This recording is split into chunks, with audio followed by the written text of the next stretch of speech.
Tonight, we're looking at classic rock icons coming to Colonial Life Arena in a special way to spend your night on Valentine's Day. Moving beyond the Palmetto State, we take a look at this weekend's Grammy Awards and the drama surrounding it. And of course, what's an entertainment show without some tea on Harry Styles' Grammy performance? You can catch it all right here on The Buzz.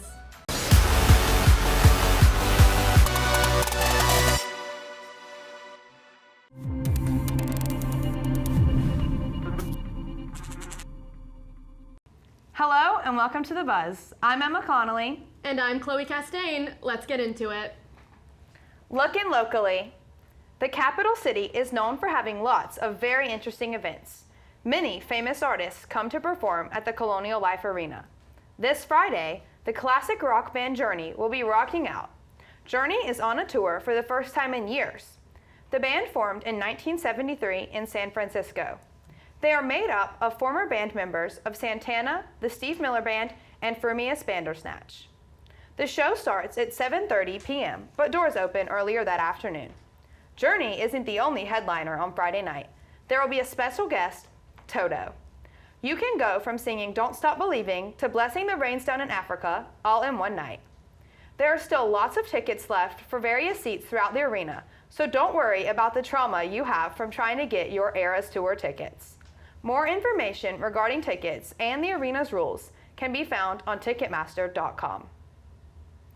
A week from tonight is Valentine's Day, which is the perfect chance to share some love to a special someone or just spend some time on self-care. If you want a fun way to spend the night, book a ticket for Amore Under the Stars at the State Museum from 6 to 9 p.m. on Tuesday night. This is an exclusive after-hours event that happens on an annual basis. The night sky is set to be clear, and there will be access to the observatory to view the stars. Aside from the gorgeous views, there will be food and desserts, including charcuterie and red velvet cupcakes. While you're enjoying your food and the views, you will be serenaded by live music from Cola Jazz Little Big Band. And the fun doesn't stop there. After, there is a romantic tour of the museum. For more information on the event and how to purchase tickets, visit scmuseum.org. Visit the calendar and find the events page for more details. You heard what's going on locally. Let's talk for a bit about what's buzzing beyond us. The Grammys happened Sunday night, an event that's supposed to be once in a lifetime, fun and exciting, but not necessarily for Ben Affleck. Affleck, the husband of Jennifer Lopez, went viral Sunday night for his, quote, less than thrilled face, unquote, at the event. A source told Entertainment Tonight, quote, Ben was feeling very tired. He wanted to go support Jen, but he wasn't his usual self, unquote. The source continued saying that Lopez understands that Affleck is a homebody and is, quote, appreciative of his support, whether it's while they're out and about or just hanging out at home, unquote. At the event, Lopez presented Harry Styles with the award for Best Pop Vocal Album, but Affleck seemed to steal the spotlight with his less than impressed face. Viewers of the Grammys hit Twitter hard with the memes of Affleck's expression. One wrote, quote, Ben Affleck, blink if you're okay, unquote. Another saying, quote, Ben Affleck is how every man dragged to a couple's baby shower looks, unquote. I guess even celebrities have a social battery. And speaking of Harry Styles, he seems to have found himself in some controversy after the Grammys for a couple of reasons.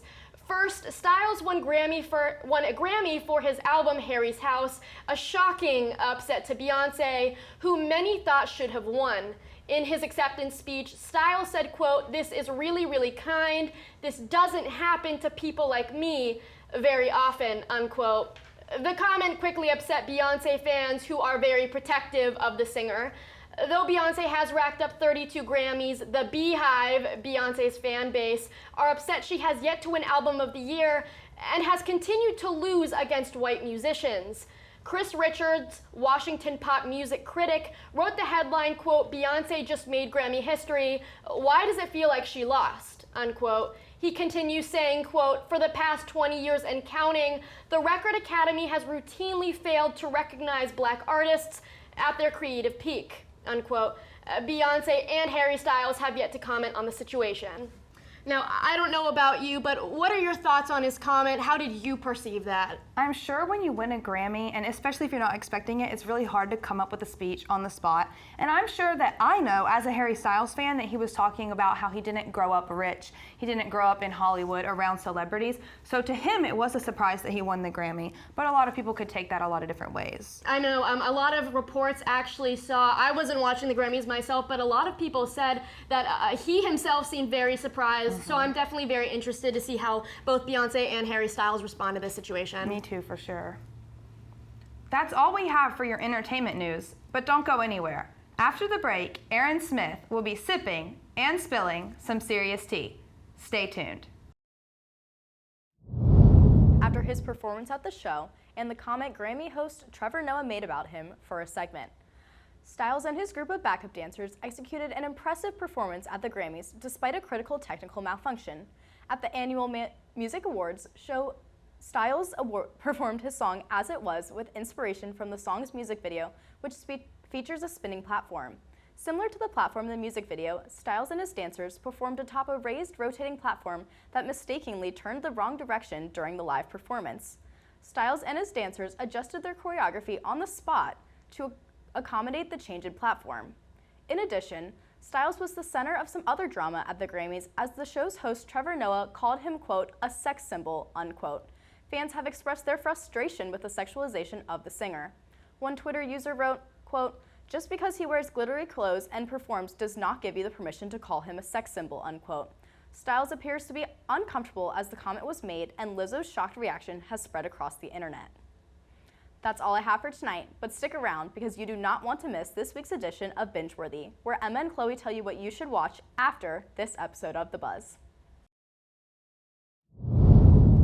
Finally, tonight's binge-worthy show is Kunk on Earth. Now, this one was actually recommended by our producers. Before this, I had actually never even heard about it, but apparently there are 5 episodes on Netflix, and it's supposed to be kind of a history comedy sort of situation. It kind of looks like Borat, but more family-friendly, more made for the History Channel. And I think the one thing that all of us would know from it is probably the TikTok sound, which was more culturally significant, the Renaissance or Single Ladies by Beyonce? So if you liked Borat and maybe you want more of a politically correct and history-focused version of it, I would definitely go check it out. It's apparently streaming on Netflix now. I know after my producers have been raving about it, I'll probably give an episode or two a watch. Me too. Gotta check it out. Be sure to follow us on Instagram, Twitter, and Facebook at SGTV@USC. And to keep up with all of our content, be sure to also visit us online at sgtvonline.com. Until next time, I'm Chloe Castain. And I'm Emma Connelly. Thanks for tuning in.